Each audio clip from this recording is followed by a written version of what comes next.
하나님의 말씀은 마태복음 15장 29절로부터 39절 말씀인데요. 여기에는 이제 많은 사람을 고치시고 4천여 명을 먹이시는 기적이 다시 반복되어서 나오고 있습니다.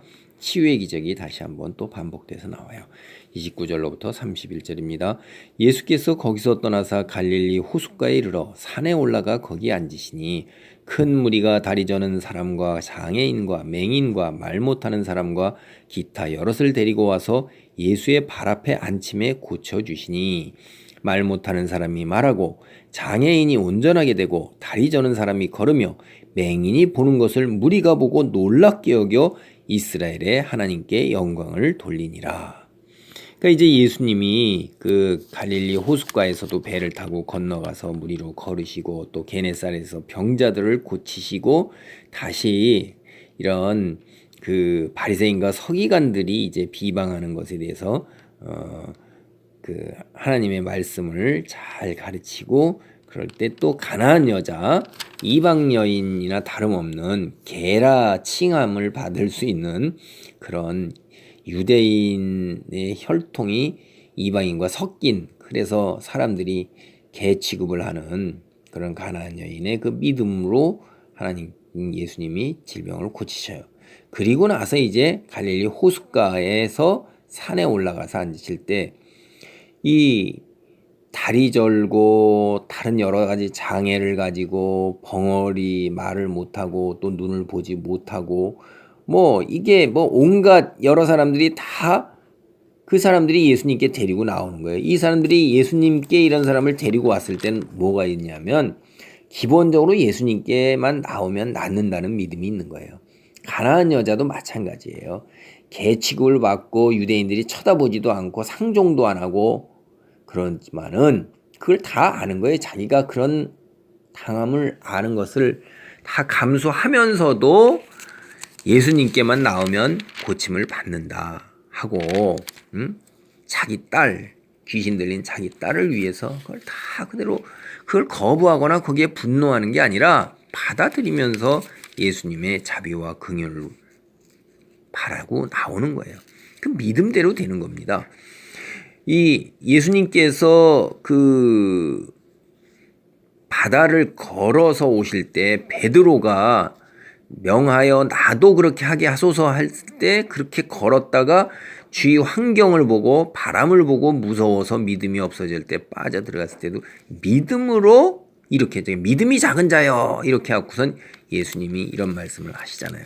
결국 뭐예요? 여기도 잘 보면 우리가 보면 이러한 믿음, 우리가 하나님이 창조주이시며 주인이시라는, 그리고 그러므로 하나님의 자비와 긍휼과 은혜로 모든 것이 다 회복되리라는 그런 믿음이 있으면 믿음대로 그대로 우리에게 자비와 긍휼을 베풀어 주시는 하나님이니까 기본적으로 우리가 하나님을 통치자와 주인과 창조주로 인정을 하고 하나님께 믿음으로 나아가야 되는 거예요. 그래야지 하나님께서도 그 믿는 믿음 그대로 행해 주시는 보응을 해 주시는, 거기에 반응을 하시는 거라는 걸 우리가 봐야 돼요. 그리고 이 구절은 여기에 이제 뭐냐면 이렇게 말 못하는 사람이 말하고 장애인이 운전하게 하고 다리 저는 사람이 걷고 맹인이 보는 것은 이건 무슨 얘기죠? 이것은 뭐냐면 마지막 때예요. 마지막 때, 종말의 때. 말라기서 3장 1절에도 이런 이야기가 이미 나오잖아요. 예, 보면 또 이사야서 61장 1절 같은데 이런 데서도 벌써 다 그런 말들이 나오고 있다 이 말이에요.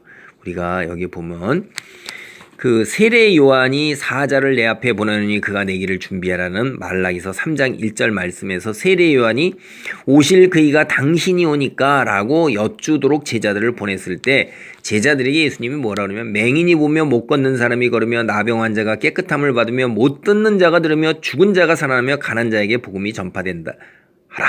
61장 1절이에요. 이런 말이 뭐냐면 이미 이사야서 61장 1절에서 종말의 때에 그분이 오시면 이러한 징조가 있다는 거예요. 이러한 표징이 있다는 거죠. 그게 마태복음 11장 우리가 5절에서도 이미 벌써 봤던 이야기예요. 그 이야기가 여기서 다시 반복되는 거예요. 우리는 이러한 일들이 벌어지고 난다면 그게 누구예요? 하나님께서 보내신 그분이 오셔서 메시아가 오셔서 구원을 행하시는 거예요. 능력을 행하시는 거예요. 그때가 어떤 때예요? 종말의 때예요. 회복의 때예요. 그게 시작이 되는 것입니다. 이러한 일들은 통치자이기 때문에 가능하다 이 말이에요. 누가 이런 일을 할 수가 있어요? 이스라엘의 하나님께 영광을 돌리라. 하나님만이 하실 수가 있는 거예요. 인간은 이런 일을 할 수가 없는 거예요. 창조주이시며 통치자이시며 주인이신 분만이 모든 것을 다 다스릴 수 있는 권세를 갖고 있는 겁니다. 그 다음에 여기서 마가복음 8장 1절로 10절에 다 똑같이 이야기가 4,000명을 7병이어, 그러니까 7개의 떡과 생선 2마리로 다시 4,000명, 장정만 4,000명 을 먹이시는 거예요. 이거는 우리가 앞에서 이미 어떤 이야기가 있어요?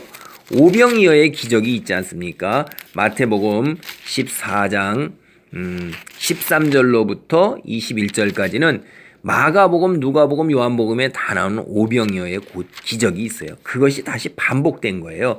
근데 제자들은 보면 아직도 믿음이 없는 거예요, 이게. 그 오병이어의 기적과 예수님의 많은 놀라운 권능을 봤음에도 불구하고 이들이 예수님이 어떤 분인가 하는 데에서 아직도 눈뜨지 못한 것을 우리가 볼 수가 있어요. 32절 말씀입니다.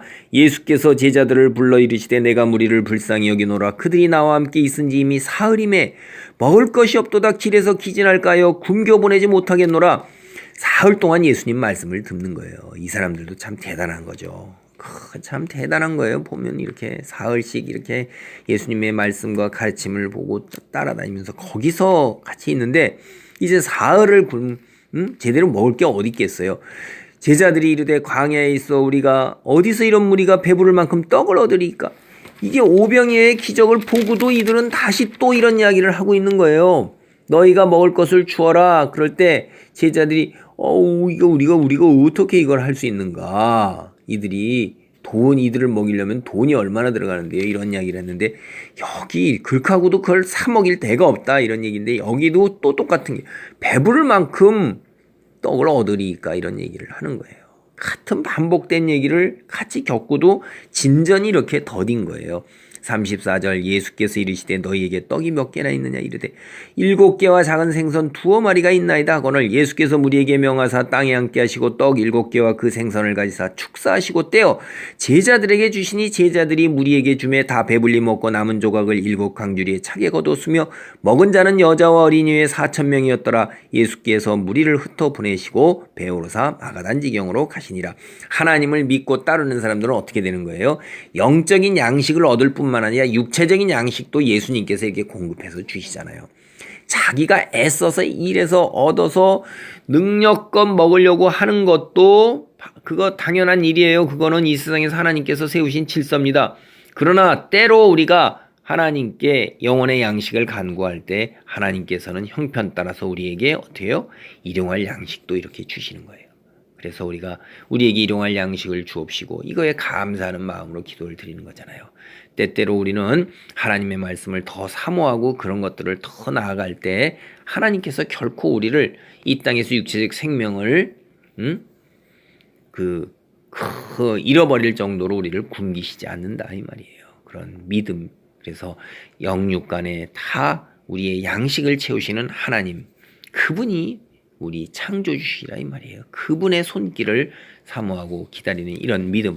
근데 현실 속에서는 이런 거 택하기가 굉장히 어렵습니다. 나의 경험과 이성과 그다음에 믿고 인내하는 것, 이거 굉장히 어려운 거고요. 경험과 이성으로 이런 체험을 하지 않는 이상은 굉장히 어려운 거예요. 근데 어떻게 하세요? 사흘을 굶었어요. 하나님께서는 곧바로 응답하시지 아니고 그들을 절벽 벼랑 끝까지 이들의 믿음이 어느 정도까지 있는가를 그것까지 기다리고 인내하고 참는 데까지 하나님께서는 역사하시기 전에 그렇게 우리를 절벽 끝과 나랑 끝까지 몰아가 계세요.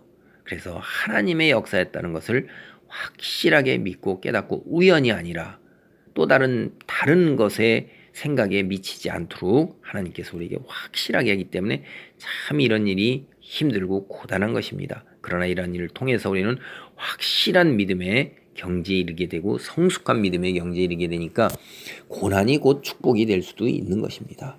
영육간의 강건함으로 하나님의 이런 놀라운 체험 속에서 신앙이 단단하게 다져지기를 바랍니다. 아멘.